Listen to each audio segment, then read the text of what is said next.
يا تركاتك يا حركاتك يا نور، ايه الجمال ده؟ ايه الحلاوة دي؟ عملنا مندي الفراخ بطريقة حلوة جدا، وبطريقة هتعجبكم، وبطريقة سهلة. شايفين اللون وشايفين الجمال؟ طب تعالوا كده نشوف مع بعض احنا عملنا ايه. يلا كده نبدأ مع بعض بسم الله. اول حاجة هنا هجيب الفراخ بتاعتي هغسلها كويس، وابتدي بقى افتحها معايا بالشكل اللي انتوا شايفينه ده، علشان لما نعمل التتبيلة بتاعتنا تتشرب التتبيلة كده وتبقى جميلة.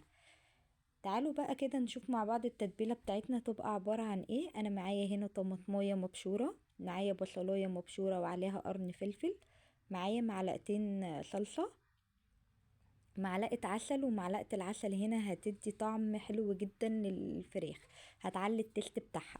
معايا معلقة خل، معايا عصرة ليمونة، معايا معلقة زيت. تعالوا بقى نشوف التوابل بتاعتنا. معايا ورق لورا، ملح، جنزبيل، قرفة، كاري، فلفل اسود، بهارات، مكعب مرق، 3 فصوص توم. وادي كده كان شكل التتبيله بتاعتنا اهو. انا بقى هبتدي اتبل الفراخ بتاعتنا كده واحط في الفتحات بتاعتنا دي عشان تتشرب التتبيله ويبقى طعمها حلو. بس كده وهنا خلصت معايا. هروح بقى احطها في التلاجة معايا يوم 3 ساعات، المده اللي انت هتسيبيها. نعمل مع بعض بقى الرز. انا هنا جبت معلقه سمنه عليها شويه زيت، جبت معايا بصلايه مقطعاها بالشكل اللي انتوا شايفينه ده. هبتدي اقلب معايا كده لحد ما البصله تدبل خالص. وبعد كده بقى هجيب البهارات بتاعه الرز بتاعنا.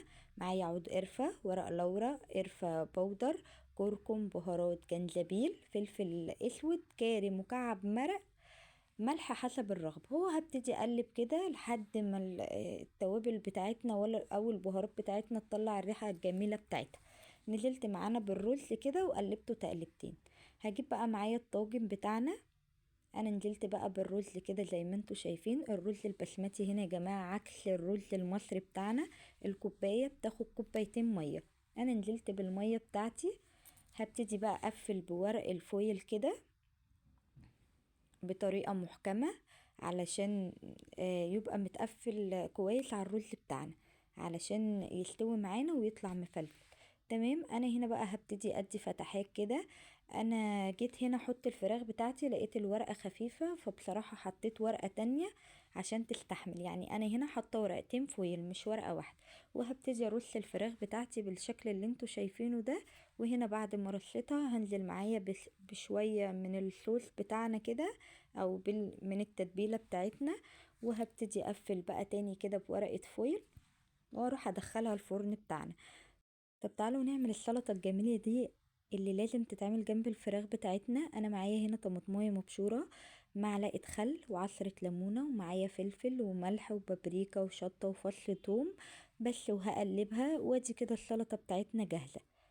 الموضوع بسيط. وهنا بقى انا شلت ورق الفويل من على الفراخ عشان تاخد لون من على الوش، عشان تحمر معانا. وادي شكل الفراخ بتاعتنا اهو بعد ما خلصت. انا بقى هجيب هنا فحمية هحطها معايا كده، وهنزل عليها بمعلقة زيت او سمنة. وهبتدي اقفل معايا الفويل كده تاني علشان تاخد ريحة الفحم معانا. وانا هنا بقى هبتدي اطلع الفراخ بتاعتي علشان اشوف الرز بتاعنا اخباره ايه. بصوا الجمال، والله العظيم تحفة. ده غير الريحة بتاعتها خطيرة. شايفين الصوص الجميل ده؟ طبعا احنا هنحطه عشان ناكله مع الرز بتاعنا. بصوا شايفين الجمال؟ بصوا الرز بتاعنا بقى.